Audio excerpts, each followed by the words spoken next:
Welcome to This Explainer. Today we're diving into a profound paradigm shift regarding something we all deal with, our constant nagging mental exhaustion.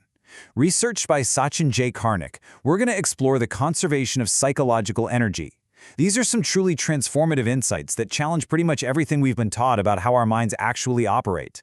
So let's just start right here. Why are we always so mentally exhausted? Really think about it. Our modern pursuit of self-improvement, the relentless discipline, our endless attempts to somehow fix ourselves, it all often leaves us feeling way more drained than ever before. We read the books, we try the techniques, but that heavy fatigue just remains. Why is that? To answer that, we first need to get clear on what psychological energy actually is. And to be clear, we're not talking about physical calories here. We're talking about the vitality you have available for attention, perception, intelligence, relationships, and action. And the core thesis from the research is honestly revolutionary. This energy, it isn't something you have to manufacture. It's not something you buy or force into existence. It's an abundant resource that is already present within you. The harsh truth is, you're just leaking it. Section 1. The hidden energy leaked. Let's look at where all this mental vitality is actually going, because the central myth of the self-help world is that you somehow lack energy and you have to generate it through sheer willpower or discipline or endless stimulation. But the reality? We literally just need to stop wasting the energy we already possess. We don't need a bigger engine. We just need to plug the massive holes in our gas tank, holes that are created entirely by our own inner conflicts. So what do these leaks actually look like day to day? Well, it's comparison, inner argument, self-criticism, suppression, the fear of failure, repetitive thinking. These everyday psychological habits act like a compounding weight. When you're constantly comparing yourself to someone else, or when you rehearse an argument in your head while you're in the shower, you are literally spending your psychological vitality. It's just this continuous, invisible drain on your natural reserves. Section 2.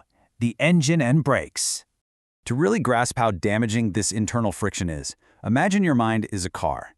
The engine is generating thoughts, impulses, and emotional reactions.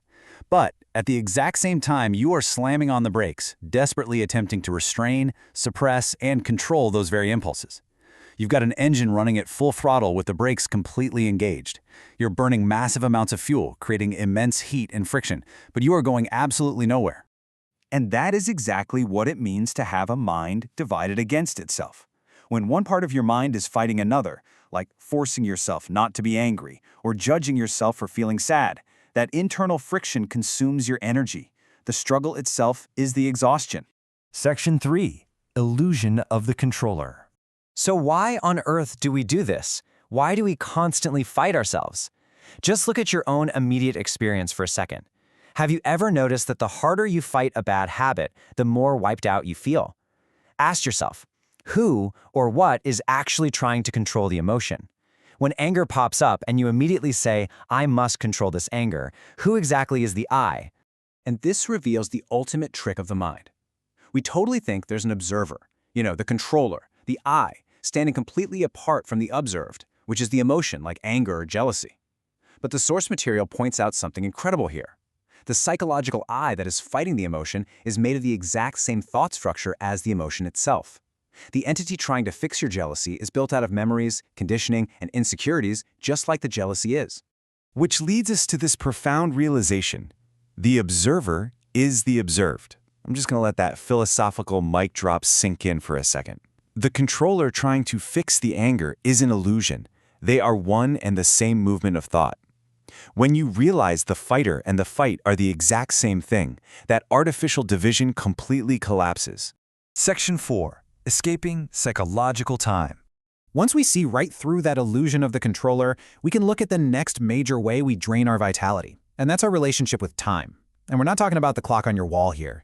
Psychological time is the mental movement from a present condition toward an imagined future state of becoming. It's how the mind constantly flees the uncomfortable present moment to chase an ideal. It's that familiar thought of, well, I'm angry right now, but one day, eventually, I'll become peaceful. Let's track how this plays out in real life. Imagine getting furious in traffic. That anger is your present reality. But immediately your past memory kicks in telling you that being angry is bad. So what do? You project a future ideal where you are perfectly at peace. You are dragging your psychological energy across these non-existent time frames, entirely avoiding the simple reality of the present moment.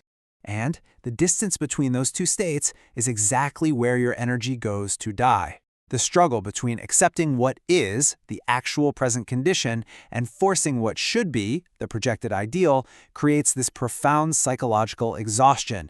It's a constant state of inner becoming that literally prevents you from ever just being.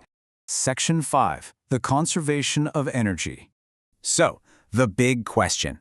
How do we stop the leak? How do we resolve this whole mess? Well, true awareness doesn't force silence through control. Forced control relies on effort, suppression, and a ton of friction.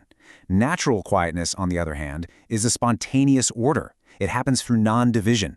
It happens when you stop fighting the emotion and you just observe it without the illusion of a separate controller trying to manage it all. When you clearly see this artificial division for what it is, the conflict just drops, and your energy is instantly conserved.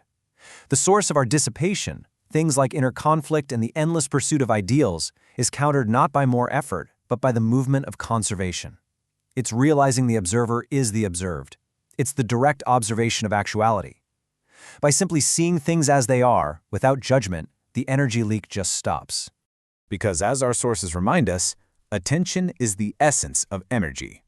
When your mind stops fighting itself, that undivided attention gathers this immense, natural vitality.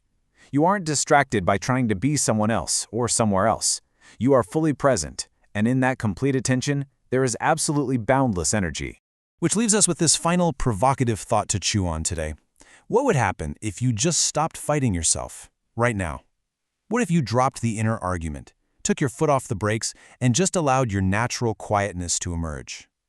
That boundless internal energy you've been searching for outside yourself, it has literally been with you this entire time. You just have to stop wasting it. Thank you so much for joining me on this explainer. I really hope this sparks a completely new way of looking at your own mind.